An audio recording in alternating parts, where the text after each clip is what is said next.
Selfie nice photo nice हाँ जी अच्छा लग रहा है हाँ जी अच्छा लग रहा একদম আপনাদেরও আচ্ছা লাগবে। কেমন আছো বন্ধুরা? আবারও চলে আসলাম এক নতুন ভ্রমণের উদ্দেশ্যে। 700 কিলোমিটার দূরে আমাদের ভারতবর্ষের একটি অন্যতম পাহাড় পর্বতে ঘেরা এক সুন্দরময় রাজ্য সিকিম। কোথাও বরফে মোড়া পাহাড়, জিরো পয়েন্ট, যেখানে কিনা কনকনে ঠান্ডা হাওয়া যা আপনার শরীরে শিহরণ জাগাবে। নাথুলা, যা কিনা ভারতবর্ষের অন্য অন্য সীমান্তর মতো এক গুরুত্বপূর্ণ সীমান্ত, ভারতবর্ষ ও চীনের সীমান্ত এই নাথুলা। একদিকে যেমন অমিতাভ বচ্চন ওয়াটারফল, অন্যদিকে আবার সেই ওয়াটারফলের জল বরফে পরিণত হওয়া।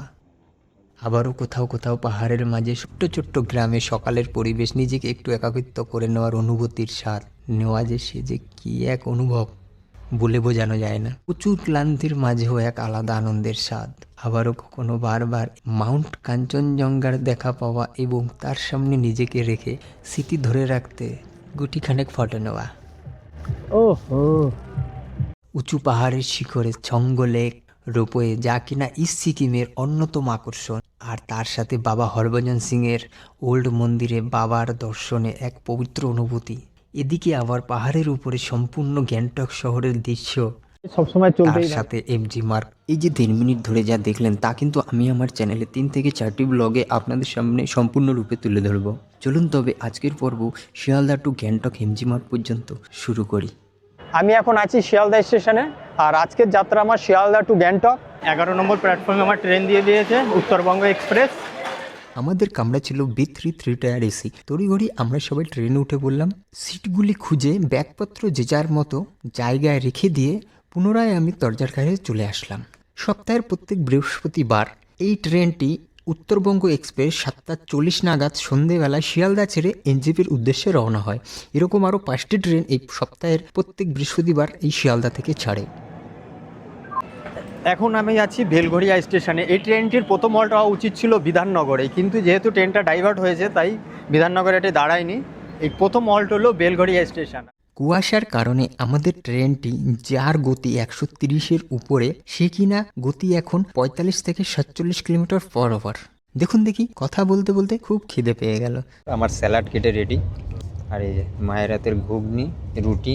চলুন এবার তাহলে তাড়াতাড়ি রাতের ভোজনটা সেরে ফেলি। না, এখন আমরা আছি মালদা টাউনে। রাত্রির বাজে 2টো আর ঠান্ডাও একেবারে খারাপ না, 16 ডিগ্রি। হঠাৎ করে দেখি ঘুম ভেঙে গেল, ঘুম আর আসছে না। ট্রেন এত দুলছে যেহেতু উপরে সিট। আমাদের ট্রেন এখন এসে পৌঁছলো কিষানগঞ্জ। এখন বাজে 6:10। এইটা আসার কথা ছিল 4:40, কিন্তু ট্রেনটা 1 ঘন্টার উপরে ডিলে আছে। চারিদিকে দিনের আলো ফুটে ওঠে আর আমাদের ট্রেনও এগোতে থাকে সামনের দিকে। আমি দরজার কাছে দাঁড়িয়ে চারপাশে কুয়াশাচ্ছন্ন সবুজ পরিবেশ দেখতে থাকি। আর এইভাবে এসে আমরা পৌঁছলাম কোনো একটা স্টেশনে। ট্রেন আমাদের আলুয়াবাড়ি জংশনে এসে পৌঁছলো।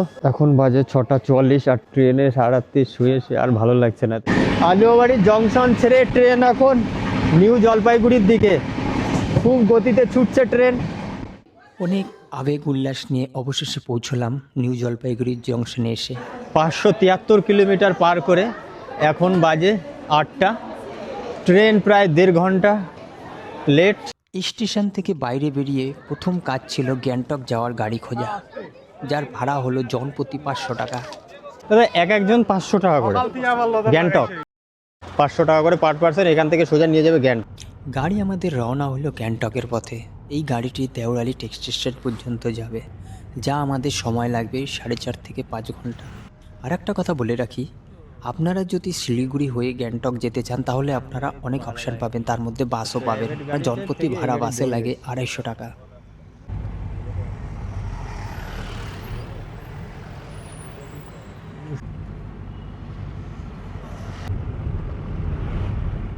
আমাদের মধ্যে বোধহয় অনেকেই জানি নর্থ বেঙ্গল কতটা সুন্দর, তবে মোবাইলের পর্দায় দেখা আর নিজের চোখে দেখা এই দুটো জিনিসের মধ্যে অনেকটাই তফাৎ। এই সুন্দর সবুজ পরিবেশের প্রাপ্তি আপনি তখনই পাবেন যখন নিজের চোখে একবার নর্থ বেঙ্গলটাকে ঘুরে দেখবেন।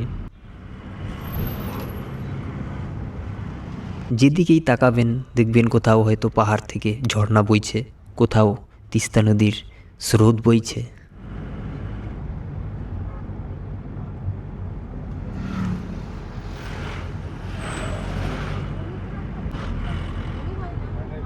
যেহেতু এই যাত্রাপথ প্রায় 5 ঘন্টার, তাই আমাদের গাড়ির ড্রাইভার দাদা কোনো একটা হোটেলে এসে দাঁড় করিয়ে যে যার মতো কিছু খেয়ে নিতে বলল। আমি একটা আলু পরোটা খেয়েছিলাম। এনজিপি থেকে গ্যাংটক যাওয়ার পথে কোথাও একটা গাড়ি দাঁড়ালো, হোটেলের ঠিক পিছন দিকে এসে এরকম একটা ভিউ, দারুণ লাগছে। এই যে ডান দিকে দেখতে পাচ্ছেন, এই রাস্তাটা সোজা চলে গেছে কালিম্পংয়ে। আমরা কিন্তু আমাদের প্রতিবেশী রাজ্য সিকিমে প্রবেশ করে ফেলেছি। প্রায় 70 কিলোমিটার আমরা গ্যাংটকের দিকে এগিয়েও এসেছি, আর মাত্র 40 কিলোমিটার বাকি। পাহাড়ের গায়ে বেশ সুন্দর সারি সারি ছোট ছোট ঘরবাড়ি। আসলে আমরা যে গ্যাংটক শহরে যাচ্ছি, সেই গ্যাংটক শহরের মানুষের এই পুরো পাহাড় জুড়েই বসবাস। এই গ্যাংটক শহরটি দিনের বেলা যেমন সুন্দর লাগে, রাতের বেলা সুন্দর আরও দ্বিগুণ হয়ে যায়। সে এক অপরূপ দৃশ্য, মনে হয় যেন তারারা সব খসে খসে পাহাড়ের গায়ে ছড়িয়ে ছিটিয়ে পড়েছে। দেখতে দারুণ লাগে। তাই তো বলবো একবার হলেও আসুন নর্থ বেঙ্গল।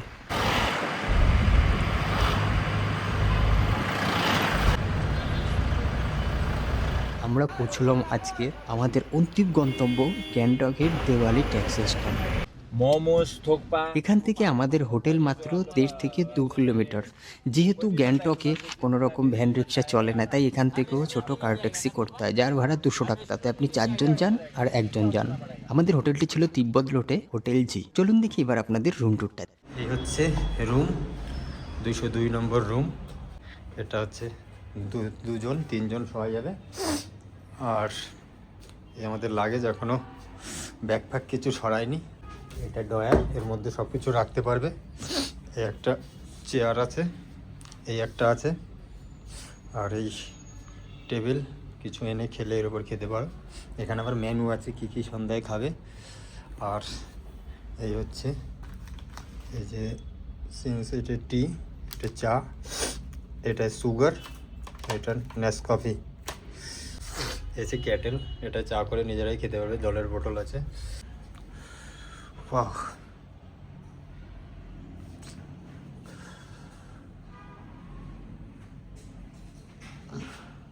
এবার বাথরুমটা দেখাই। এই যে দুটো জুতো রেখে দিয়েছে, আরও দুটো জুতো ছিল নিয়ে গেছে। এই হচ্ছে বাথরুমের ভিতর, এটা বলতে হবে না। এই যে গ্রিজার, এইটা থেকে গরম জল, এটা দিয়ে ঠান্ডা। শাওয়ার আছে, এখানে একটা জানলা আছে। এই রুমটা আমাদের প্যাকেজের মধ্যে। তোমরা যদি চাও এই রুমটাকে আলাদাভাবেও নিতে পারো। কালকে সকালে দেখাবো তোমাদেরকে। বেশ সুন্দরভাবে কাঞ্চনজঙ্ঘা ক্লিয়ার দেখা যায়। ওই যে দূরে দেখা যাচ্ছে লালচে মেঘের মতো, ওটাই মাউন্ট কাঞ্চনজঙ্ঘা। চলো এখন পর্দা বন্ধ করে দাও। বলতে বলতে চলে এলো সন্ধ্যার স্ন্যাক্স। বেস্ট পকোড়া 8 পিস ছিল, 6 পিস খেয়ে নিয়েছি, 2 পিস আছে। আর একটু ব্যস্ত আছি, ঝটাপট খেয়ে নিলাম। একটু এমজি মার্ট ঘুরতে বেরোতে হবে তো, গরম গরম মোমো খেতে হবে তো। আমাদের হোটেলের কাছের কিছু দৃশ্য রাতের বেলা। এটা হচ্ছে মেইন রোড, আর রাস্তা দেখলেই তো, এই যে এত নিচু, এখন নামছি কষ্ট না, ওঠার সময় এটুকু রাস্তা উঠতে অবস্থা খারাপ হয়ে যায়। তো গ্যাংটকের যেসব রাস্তাঘাট সেগুলো এরকম। এই যে ডান দিকে এমজি মার্ক। গ্যাংটক মানে পান্ডা, পান্ডার সামনে এসে ভিডিও ফটো নিতেই হবে। আমি একটা ফটো নিয়ে নিচ্ছি, সেলফি। Nice photo, nice. চলো এবার তোমাদের এই পুরো মার্কেটটা ঘুরিয়ে দেখাই। আপনাদের যদি ব্র্যান্ডেড মাল দরকার হয় আর জেনুইন মানে ভালো জিনিস দরকার হয়, জিনিসের দাম একটু বেশি হবে, সেটা হচ্ছে এই মার্কেটটা, এই এমজি মার্কের মার্কেটে। এখানে জিনিসের দাম আর সব ব্র্যান্ডেড, আর কোয়ালিটিও নাকি ভালো। আর যদি কমে মোটামুটি বাজেটে কিনতে হয়, তবে আপনাকে যেতে হবে লালবাজার, ওটাতেও যাব। আগে এটা ঘুরে নিই। আর এখানে তো সবসময় কম বেশি ঠান্ডা থাকে, তাই এখানে আর কিছু না পাওয়া যাক, সোয়েটারগুলো সবসময় পাওয়া যায়, সব সুন্দর সুন্দর সোয়েটার। আর টেস্টি টেস্টি মোমো কোথায় আছে একটু খুঁজে নিই, কারণ গ্যাংটকে এসে মোমো খাবো না সেটা তার হয় না। এখন যাচ্ছি গ্যাংটকের মোমো খুঁজতে। কোথায় সেই মোমো? এইটা রয়্যাল বেঙ্গল ভালুক, এটা মুরগি, এটা খরগোশ, এটা কি? ওইখানে অনেকগুলো অ্যানিমেল আছে। এখন আমরা যাচ্ছি লাল বাজারের দিকে, যেখানে তুমি বাজেটে মোটামুটি কম দামের মধ্যে ভালো জিনিস পেতে পারো। এটা হচ্ছে ওইখানে পান্ডা, পান্ডার ঠিক সামনের দিকটা হেঁটে চলে আসবে, আসলেই ডানাতে নিচের দিকে এটা। এই যে রেলিংয়ের এই সাইড দিয়ে সোজা চলে যাবে। এটা হচ্ছে লালবাজার। লালবাজারে ভিড় দেখো, ওরে বাবা, আমার মনে হয় মালপত্রের থেকে লোক বেশি, খালি গিজ করছে লোক। লালবাজার, পিছনে লালবাজার, সামনে ওই যে গেট, ওখান থেকে নেমে সিঁড়ি দিয়ে নিচের দিকে এই হচ্ছে লালবাজার, লোক আর লোক। ওই দেখো এই সোয়েটারগুলো সব 500 টাকা করে, যে লেখা ফিক্সড প্রাইস। এই যেগুলো বেশ সুন্দর, খারাপ না, সব 500। এখন বাজে 7:45। গ্যাংটকে আপনার ঠান্ডা হচ্ছে 10 ডিগ্রি, তার মানে রাতে আরও বাড়বে। এবার খাবো মোমো, আর মোমো খেতে এসছে এই যে দিদি, মোমো দিলে 100 টাকা না? হ্যাঁ, আপকা নেই আপ। এই 1 প্লেট মোমো 100 টাকা। দেখি কেমন টেস্ট এবার। সাধারণত আমরা যে মোমো খাই তার থেকে পুরো আলাদা। অ্যাকচুয়ালি এটা চিকেন না এখানে, আর এখানে যত মোমো আছে সব ভেজের উপর, ভেজ আইটেম। মানে যারা চিকেন খান না তাদের জন্য এই রেস্টুরেন্টটা ঠিক আছে। কর্মা রেস্টুরেন্টের নাম হচ্ছে কর্মা। একদম এমজি মার্গে ওই পান্ডার পিছন দিকে চলে আসবেন হোটেল, ওখানেই পেয়ে যাবেন। मैम थोड़ा पूछिए ना कितने दिन लगेगा मैगी। आप एक बार जोर से बोलिए ना हाजी। हाँ जी। आपका मुंह से हाजी वाला शब्द अच्छा लग रहा है। हाँ जी, अच्छा लग रहा है। हाँ, बोलो, मैगी। एक प्लेट मैगी 100 টাকা আর মোমো 100 টাকা প্লেট, খারাপ না। ঘোরাঘুরি সেরে পুনরায় ফিরে আসলাম আমাদের হোটেল রুমে। এটা হচ্ছে রাতের ডিনার, ডাল, দুপুরের মতো সবজি, স্যালাড, রুটি আর পাঁপড় আছে, চাটনিটা পরে আনবো, ভাত, আর আছে রাতে হচ্ছে মাংস আর আচার। আর এখানে যে শেফ মানে যে রান্না করে তিনি হচ্ছেন আমাদের বাঙালি। তাই আমি ভাবছিলাম যে এত সুন্দর বাঙালিয়ানা খাবার এখানকার লোক কী করে বানায়। তো এবার বলি আপনাদের প্যাকেজ সম্পর্কে একটু। শিয়ালদা থেকে এই যে গ্যাংটক পর্যন্ত যে জার্নি, আর এখান থেকে আমার প্যাকেজটা কিন্তু শুরু হয়েছে লাঞ্চ থেকে। এই প্যাকেজটা কিন্তু আপনারা যখনই ট্যুর কিংডমের সাথে যদি করেন, অবশ্যই তাদেরকে আপনারা রিকমেন্ড করবেন যেন ট্যুর কিংডমের অপারেটেড যে হোটেল সেখানে যেন আপনাদের স্টে দেয়।